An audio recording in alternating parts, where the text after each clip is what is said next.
Guys, make sure to like and subscribe if you're fans of Kendrick Lamar. What's up, guys? It's your boy back again with another brand new video, and today we gotta talk about the Hard Part 5, of course, the music video for Kendrick's latest song. And yeah, there are a few things some of you might have missed in the video, so I'm gonna explain it all right here. So make sure you keep on watching this video until the end for everything you need to know about the music video. And yeah, let's get right into it. Okay, starting off, firstly, the Hard series. Some of you might have not been here for the whole series, so yeah, this is gonna recap from part 1 to part 5.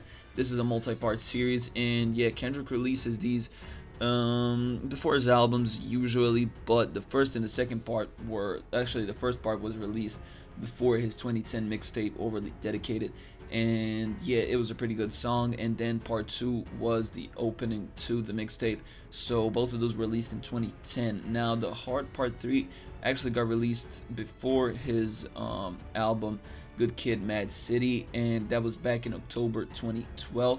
So yeah, that's where he kind of starts releasing those before his albums. There wasn't a release before To Pimp a Butterfly actually, but there was a release, the Hard Part 4, before Damn was released, and it was a few weeks before Damn. I think it was in March, might have been April, I don't know.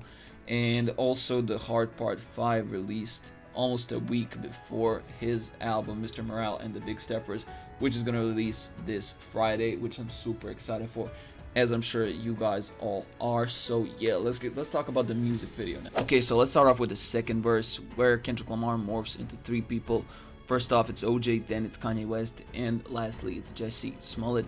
So yeah, basically he dedicated the first part from the perspective of OJ Simpson, and he kind of tweaked the opening lines from Jay-Z's second verse of Izzo. And yeah, he speaks on celebrity status affected public scrutiny around OJ's 1995 trial, which resulted in an acquittal. I said I do this for my culture to let y'all know what an N-word looked like in a bulletproof rover, Lamar raps. And next up, he morphs into Kanye West and kind of raps from the perspective of rappers' mental health struggles and previous claims that he's made about his trust issues. He says, friends bipolar, grab you by your pockets, no option if your froze up, always play the offense. And kind of regarding this verse is Kanye West's 2016 interview with David Letterman, where he says, you feel everyone wants to kill you, you pretty much don't trust anyone, and they have this moment where they handcuff you, they drug you, they put you on the bed, and they separate you from everyone you know. That's something that I'm so happy I experienced myself, so I can start by changing that moment. And when you are in that state, you have to have someone you trust. And of course, lastly, in the third part of the verse, he morphs into Jussie Smollett. And yeah, his lyrics allude to the actor's recent hate crime trial. He says, the streets got me effed up, y'all can't miss me. And yeah, he's kind of alluding to the 150-day sentence in jail and 30 months probation for allegedly lying to police about his hate crime attack against himself. Next up, Kendrick Lamar raps from the perspective of Will Smith, and of course his whole face morphs into Will Smith. And yeah, his lyrics kind of allude to the Oscar slapping of Chris Rock, which happened just a month ago. And he raps, in the land where hurt people hurt more people, F calling it culture. And what I think he's trying to say is that he was hurt from his wife cheating, and so his slap kind of stemmed from the trauma that he's still trying to heal because of his wife cheating, because that's really a big deal. You can't get over that so easily. And then later he also raps in the song's chorus, look what I done for you, look what I done for you. And I think this is kind of a plea to his wife to notice him and notice how he's trying to improve and claim that spot as her husband once more. But I think he's going the wrong way about it all. And yeah, this is just he's just a really hurt man. I think we all need to give him space to heal. And yeah, let's not even focus on the Oscar stuff. But that's just my opinion, of course. I don't know if Kendrick Lamar is actually talking about that. Tell me in the comments below what you actually think he's talking about. And next up, around the 4-minute mark, he actually raps from the perspective of the late Kobe Bryant. Rest in peace, Mamba, the legend. And yeah, basically he raps reflecting on my life and what I done. Paid dues, made rules, change out of love. And it's basically a nod to Bryant's outstanding NBA achievements and just achievements in general, because he's contributed to the sports world with his Mamba Sports Academy and also the Mamba and Mambacita Sports Foundation. He's the GOAT of basketball, and yeah, just a legend overall. I'm so glad that he made this nod to Kobe Bryant. And yeah, let's get moving on. Rest in peace once again, legend. Okay, and finally the third part of the song, the third and final verse, literally gave me the chills the first time I heard it. And you know what I'm talking about, the ode to Nipsey Hussle, where he finally morphs into Nipsey Hussle and spits some truth. And I could just imagine Nipsey Hussle like spitting these lyrics, and I really genuinely think this is how Nipsey Hussle feels, and then Kendrick Lamar couldn't have wrote it more perfectly. Rest in peace to Nipsey Hussle, the legend.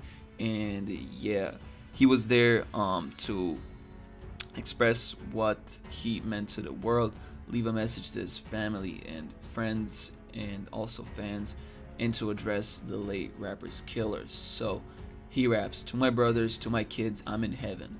To my mother, to my sis, I'm in heaven. To my father, to my wife, I'm serious, this is heaven.